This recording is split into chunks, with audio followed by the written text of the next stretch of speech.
嘉义县的高龄人口比率是全国排第一的，而且愈有岁时大，愈会因为心脏跳动无规律，出来造成血管塌掉的，连带变做是脑中风。伫嘉义，就专家结合 AI 科技，要来检查防治，替县内的时大检查心脏的健康，减少中风意外。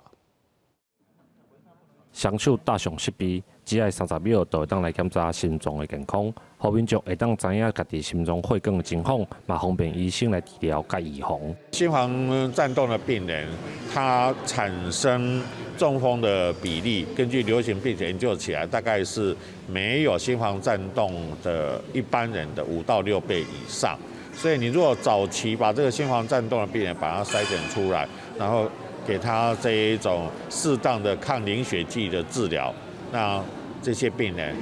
他就有机会能够远离产生中风。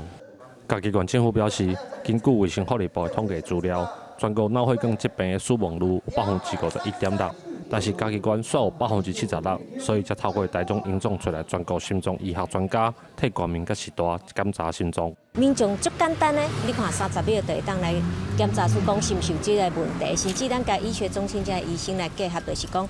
是伊安尼做检查的时阵，会当有判断。啊，早期来互人了解的时阵，你得注意到，讲我可能心脏有这部分的问题，爱去看医生。台中营总表示，心脏疾病有时阵当发生就已经袂复救啊。透过检查会当来提早预防。目前这个检查计划只有伫家人、宜兰甲嘉义咧设，未来这个资料嘛有可能提供予各县市来参考。记者林慧婷，嘉义报道。